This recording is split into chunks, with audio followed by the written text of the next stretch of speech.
Hello everyone. Today I'm going to share with you all a very interesting and a different dish. It's called the Thai green curry. I have actually tried this before and it has come out really well. So I want you all to try this dish. The exact measurements whatever I am mentioning to you. Okay, let's go into the ingredients. There's a lot of ingredients in this Thai green curry. So we'll just see one by one. I've taken about 8 to 9 small onions or shallots, which they call it, and 6 to 7 green chilies or as per your spice level, 4 to 5 or 6 to 7 flakes of garlic. If you don't like the taste of garlic, you can omit this, but in the green curry, this is a must. And few pieces of freshly cut tofu, they add tofu in this, and one small katori of chopped baby corn, colored capsicum, green, yellow and red I've taken, freshly cut broccoli, zucchini I've taken both green and red. I've taken some white yellow pumpkin as well as some beans. And apart from these vegetables, some people add even carrots or cauliflower, but since I already had the broccoli and other things, I don't have. If you don't have the broccoli, you can always substitute with cauliflower. But these vegetable itself is going to be sumptuous. And some fresh coriander leaves, and I've taken some basil and some lemon leaves. It's actually, for this dish you need kaffir lemon leaves, but since we don't get kaffir lemon leaves in India, it's very difficult to get rather. I've used the lemon leaves from my garden, and some lemongrass. Okay, few pieces of lemongrass. So lemongrass, basil, lemon leaves are going to give you added flavor. I have also taken coconut milk, freshly ground coconut milk of 1 coconut. This is the first milk. I will also be taking one more step for the second milk. And the spices to be ground is ginger, dhania, 2 teaspoons of dhania, 2 teaspoons of jeera, 2 to 3 cloves, and 1 teaspoon of pepper. Basically in Thai they use a root called galangal. Since we don't get galangal here, I'm substituting with ginger. It gives you almost the same taste, so I'm substituting kaffir lemon leaves and galangal into ginger. So we're going to grind all this, and before that what I've done is I've also cooked the rice. Basically for this dish you will be requiring jasmine rice, which is available in the market, but once I have tried that, but I didn't like the stickiness of the jasmine rice. So what I have done is I have cooked the jeeraga samba rice or the jeera rice, it is called as jeera rice. You can cook it 1:2 whistles. It gives you excellent aroma. It goes well with the green Thai curry as well, or you can substitute with the basmati rice. So I'm going to start frying the veggies in coconut oil first. So before we start frying the other veggies, let me fry the tofu. I'm going to fry the tofu for about 1 minute or so. It's basically to take away the raw taste of the tofu. But if you like it to just add it like that, it is absolutely fine. But I like it frying it for about 1 minute or so. Now I'm going to take out the tofu. I've just fried for 30 seconds. I'm adding some more coconut oil, adding all the veggies one by one. I've already washed all the veggies.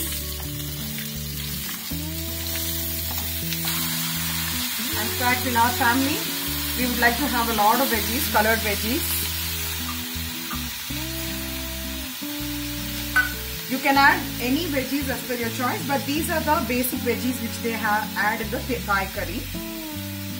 So if you don't have broccoli, you can substitute with cauliflower. If you don't have the zucchini, probably the carrots, beans, baby corn should be good enough.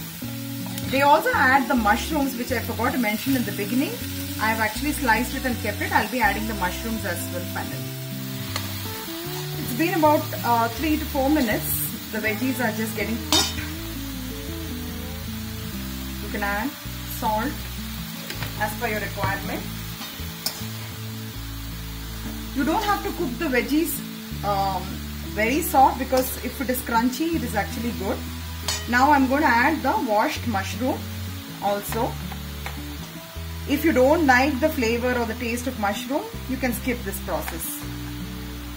but we all like it, and in Thai curry they do add mushrooms, so I'm just adding mushrooms at this stage. You just have to cook for another 3-4 minutes. I'm not adding it in the beginning because mushrooms needs a lot of water, so I'm adding it at the end. So let it cook in slow fire for about 2 to 3 minutes and we'll switch it off. Meanwhile, I'll be grinding the paste.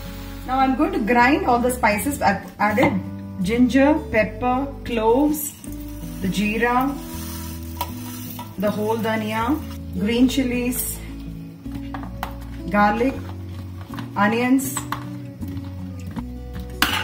I'm going to add some kaffir lemon leaves. Like there is no measurement. You can just put some 5 to 6 leaves here, and I'll be using the remaining for during the tadka as well, which I'll be showing it to you. And a few strands of basil and a few pieces of lemongrass. So all, and coriander leaves. The last ingredient is the coriander. You can add little by little because I think the mixie is almost full.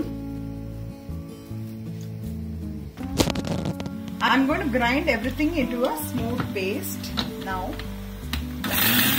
I'm adding a teaspoon of coconut oil, and I'm going to add this, I told you in the beginning itself, only few leaves of kaffir lemon leaves and basil leaves and the lemongrass I have added while grinding. I just kept a handful, you can say. There is no measurement for this. You can add as per your taste. So I've just added about 2 teaspoons approximately. So that it gives you a nice Thai flavor. You're actually getting a nice Thai aroma in this while frying the lemongrass, basil as well as the kaffir lemon leaves. I've already ground the paste which I told you, the ingredients which I showed you for grinding. I'll also be mentioning in the drop box the items to be ground. It is now ground into a smooth paste. I'll be adding it. I'm also adding some water in the mixie jar, and I've transferred into this container so that the entire paste comes. Let's fry this, for 2 to 3 minutes. So it's been about 2 to 3 minutes. The masala is cooked. Now I'm going to add the veggies as well.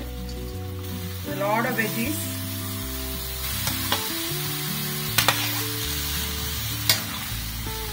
Now I'm going to add the second coconut milk. That is, first I have added some coconut, added hot water, and I've already prepared the thick milk. Now in the same coconut I've added some more water, and you can squeeze it either by hand or with a ladle like this. But with the ladle it doesn't come out that well, but I prefer using my hands. I've just cleaned my hands right now. Ready-made coconut milk are available in the market with coconut milk powder and also the paste, but I don't prefer it because of this always has got a fresh taste to it, and it's even more healthier. Now you can see the second milk is actually light, so I'm going to let the veggies get cooked in the second milk. Finally we can add the thick milk. So this will take about 5 to 10 minutes. Once the water gets absorbed, we'll be adding the first milk.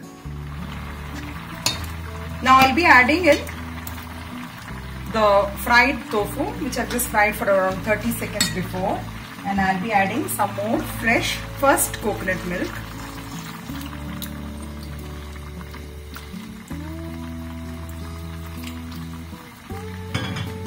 Do not make it very watery, let it be thick, because if you're going to take, we are going to eat after some more time, so I'll be adding this remaining a little later, but let it remain thick.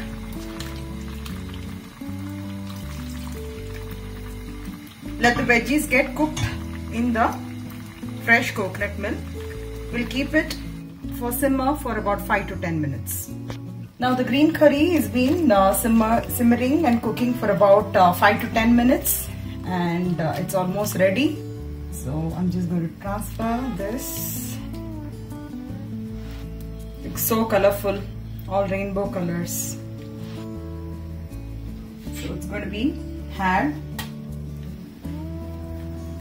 So you can enjoy this green curry with hot steaming rice, either Jeeraga Samba rice or the Jeera rice, or basmati rice or jasmine rice. But the traditional way is with jasmine rice. So all of you, I would request everybody to please try this green curry and pass on your valuable comments. And if you like it, please share and subscribe. Thank you and have a wonderful day.